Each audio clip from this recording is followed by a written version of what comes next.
ओम गणपति प्रचोदयात् श्री गणाधिपते आवाहनं करोम्यामि स्थापयामि पूजयामि नमो नमः।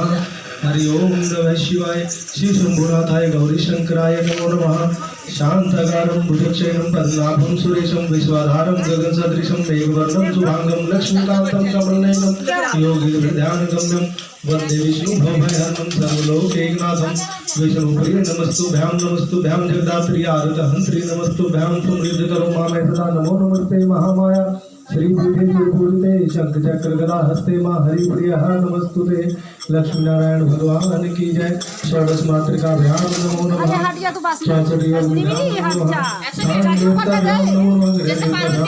नमो नमः।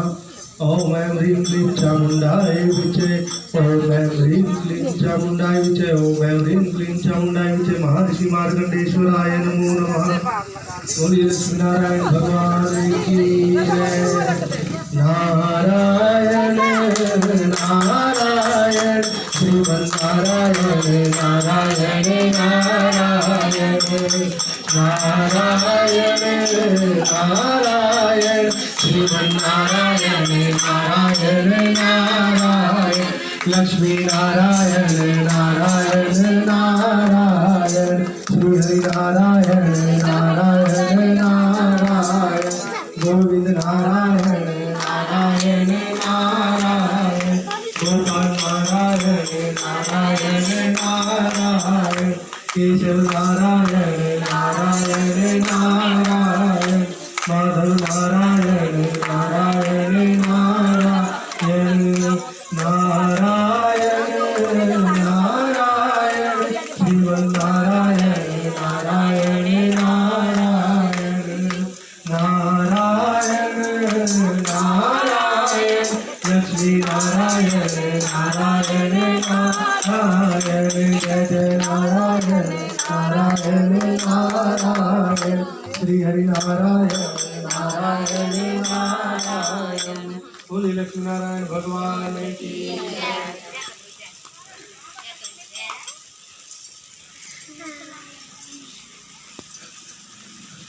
राजा पृथु ने देव ऋषि नारद जी से पूछा, नारद जी आपने तुलसी के इतिहास व्रत और महात्मा के बारे में कहा, अब यह बताने की कृपा करें कि क्या इस कार्तिक मास में और भी देवताओं का पूजन होता है, यह भी मुझे समझाकर कहिए। श्री नारद जी बोले, पहले समय पर्वत के निकट कर्तिपुर में एक धर्मात्मा धर्मदत्त नामक ब्राह्मण रहता था।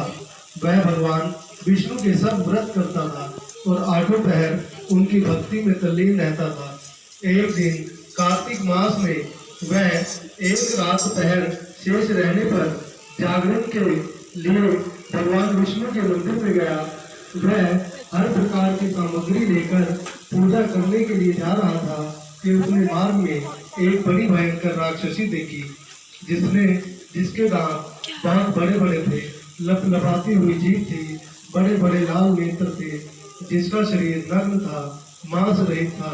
वह भयंकर राक्षसी को देखकर धर्मदत्त पूरी तरह से कांपने लगा और कुछ उपाय न देखकर उसने पूजा वाली थाली और जल का लोटा उस राक्षस पर फेंक दिया, क्योंकि उसने भगवत नाम का जप करते हुए वह सामग्री और जल का लोटा जिसमें तुलसी दल पड़ा हुआ था उसको मारा था। इससे उसके जन्म जन्मांतर के पाप नष्ट हो गए और उसे अपना पूर्ण जन्म स्मरण हुआ। वह हाथ जोड़कर धर्मदत्त के चरणों में गिर पड़ी और उसने कहा, हे पुत्र, मैं पूर्व जन्म के कर्मों के फल से इस अवस्था को प्राप्त हुई हूँ। नारद जी ने कहा, हे राजन, उसको इस प्रकार प्रणाम करते देखकर अति विस्मित होकर धर्मदत्त ने पूछा, तेरी यह अवस्था किस कर्म के फल से हुई है? तू पूर्व जन्म में कहाँ रहती थी और तेरा कैसा चरित्र था? यह सब कुछ तो मुझसे बता। उस राक्षसी ने, जिसका नाम कलहा था, उसने कहा, हे ब्राह्मण, सौराष्ट्र में भिक्षुक नामक एक ब्राह्मण रहता था। मैं उसकी पत्नी थी। मेरा स्वभाव बड़ा ही निष्ठुर था। मैंने अपने पति का कभी भला न चाहा, न कभी उससे अच्छा भोजन और मिठाई ही खाने को दी। मैं प्रतिदिन उससे लड़ती झगड़ती रहती थी। मुझे इस प्रकार की लड़ाका देखकर और नृत्य प्रति की कला से तंग आकर मेरे पति ने दूसरा विवाह करने का निश्चय किया। यह सुनकर कि मेरा पति दूसरा विवाह कर रहा है, मैंने उसके दूसरा विवाह करने से पहले ही विष खाकर आत्महत्या कर ली। मेरी मृत्यु के पश्चात यम के दूत आए और मुझे पकड़कर गदा मारते हुए यमलोक ले गए। यमराज ने मुझसे चित्रगुप्त से पूछा, हे चित्रगुप्त, इसने क्या कर्म किया है? जो भी कर्म इसने किए हैं अब उनका फल भोगना होगा। चित्रगुप्त ने यमराज से कहा, इसने अपने जीवन में कोई भी अच्छा काम नहीं किया है। यह सदा अपने पति को खराब भोजन देकर आप सदा अच्छा भोजन खाती रही है, इसलिए यह अब विष्ठा खाने वाली होगी। इसको अब सूकरी का जन्म दिया जाए, क्योंकि यह अकेली ही पाक के बर्तन में भोजन करती थी, इसलिए यह अपने बच्चों को खाने वाली बिल्ली हो। इसने चूंकि अपने पति पर क्रोध करके आत्मघात किया है, इसलिए यह प्रेत योनि में जाएगी। अब आप इसे अपने दूतों द्वारा मनुष्य खान में भेज दीजिए। वहाँ पर बहुत दिनों तक प्रेत योनि में रहकर फिर वह पापी अपने तीनों योनियों को भोगे। लो हे विप्र, अतः मैं 500 वर्षों से प्रेत योनि में हूँ और भूख प्यास के कारण नित्य दुखी रहती थी कि एक दिन भूख से तंग आकर मैं एक वैश्य के शरीर में प्रविष्ट हो गई। उसके द्वारा मैं कृष्णा और वेणी के संगम पर इस देश में आ पहुंची। मैं उस वैश्य के शरीर में रहती थी कि एक दिन भगवान शंकर व विष्णु भगवान ने मुझको बलात् उसके शरीर से बाहर निकाल दिया। फिर मुझे आप दिखाई दिए। आपके लोटे में जो तुलसी का जल था उसका छींटा मेरे ऊपर पड़ने से मेरे सब पाप नष्ट हो गए। हे जो उत्तम, अब आप मुझे यह बतलाइए कि आगे होने वाली 3 योनियों और इस प्रेत देह से मेरी मुक्ति किस तरह होगी। धर्मदत्त कलह की बात सुनकर और उसके पिछले कर्मों को और उसकी वर्तमान अवस्था को देखकर बड़ा दुखी हुआ और उसका दुख देखकर उसका चित्त पिघल गया। फिर उसने दुखित भाव से कहा, नारायण नारायण श्रीमन नारायण बद्री नारायण नारायण नारायण गंगा नारायण नारायण नारायण यमुना नारायण नारायण नारायण सर्व नारायण नारायण नारायण गोकुल नारायण नारायण नारायण मथुरा नारायण नारायण नारायण नारायण नारायण श्रीमन नारायण नारायण नारायण नारायण नारायण नारायण।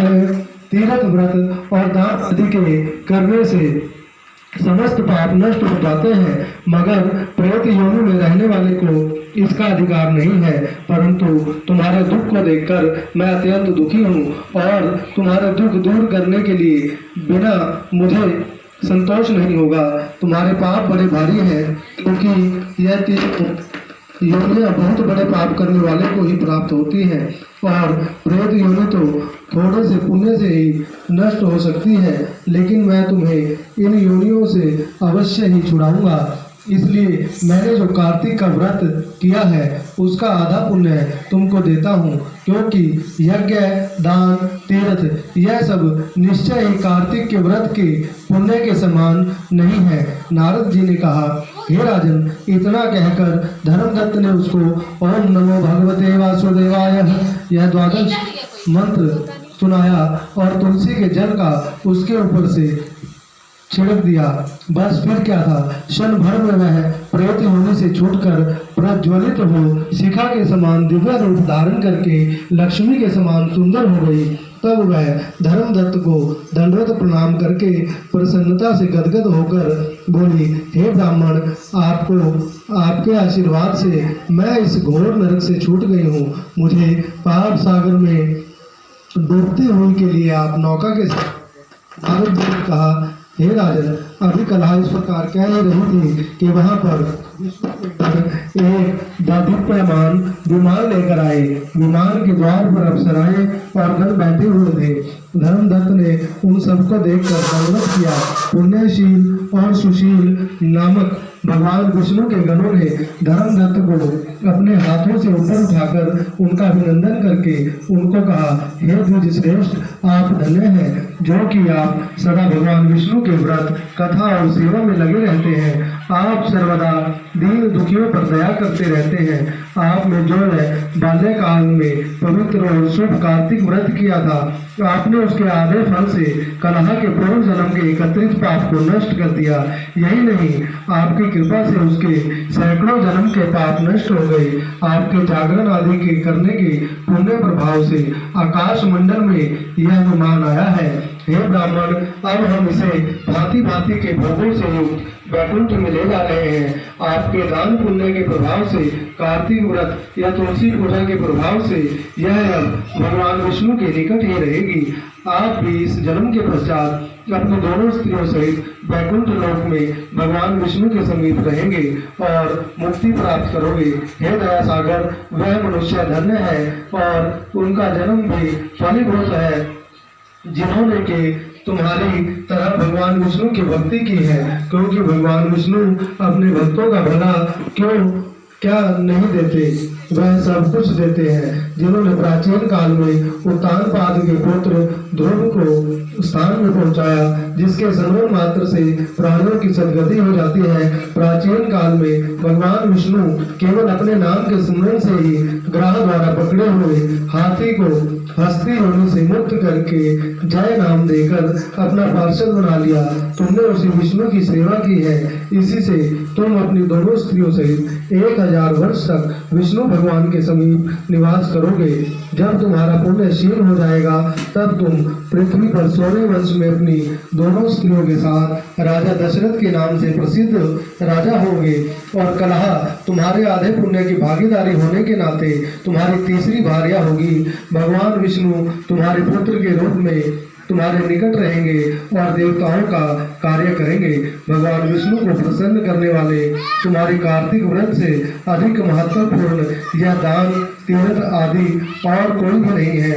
हे दया सागर, तुम धन्य हो, क्योंकि तुमने जगत गुरु भगवान विष्णु को प्रसन्न करने के लिए कार्तिक का व्रत किया, जिसके आधे पुण्य से कि फल की भागीदारी इस कलह को इस समय हम विष्णु लोक लिए जा रहे हैं। बोले लक्ष्मी नारायण भगवान नारायण नारायण नारायण नारायण श्री हरि नारायण नारायण नारायण रामेश्वर नारायण नारायण नारायण द्वारका नारायण नारायण नारायण विष्णु नारायण नारायण नारायण बरसाना नारायण नारायण नारायण काशी नारायण नारायण नारायण नारायण नारायण भगवान की जय। हे लक्ष्मीपति, हे नारायण भगवान, हम सब यहाँ पर अपने परिवार समेत, अपने बंधु बांधवों समेत आपकी प्रसन्नता के लिए आपको शालीग्राम रूप में माता तुलसी को के साथ विवाह कराने के लिए उपस्थित हुए हैं। इन सब लोगों के आप भी चाहे हो। हे नाथों के नाथ, हे दया के सागर, हम लोगों के अंदर इतना ज्ञान नहीं है कि हम विवाह मंत्रों द्वारा आपका विवाह कराएं। हे नाथ, ये सब सृष्टि आपकी हुई है और माँ तुलसी भी आपकी हुई है, इन्हें स्वीकार कीजिए। हे देवादिदेव, हे शालीग्राम भगवान, इनको स्वीकार करके आप प्रसन्न हो जाइए और हम सबको प्रसन्नता का आशीर्वाद दें, अपनी भक्ति दीजिए। शांताकार भजन भक्तवचन भुजबलहारं भजन सदृशं नैवर्णं सुभागं लक्ष्मीकान्तं कमलनयनं योगिनिधेयानुगम्यं वन्दे विष्णुभवभयात्मं सर्वलोकजनाथं। नमस्तुभ्यां जगन्नाथि आनन्दहन्त्री नमस्तुभ्यां समृद्धतरो मामैसरा नमो नमस्ते महामाया श्रीपीठे सुरभूते शङ्खचक्रगदाहस्ते माहेन्द्रिये नमस्तुते। मङ्गलं भगवान् विष्णु मङ्गलं गरुडध्वजः मङ्गलं कृष्णकाचार्य मङ्गलाभरणं शान्तानां सुरेशं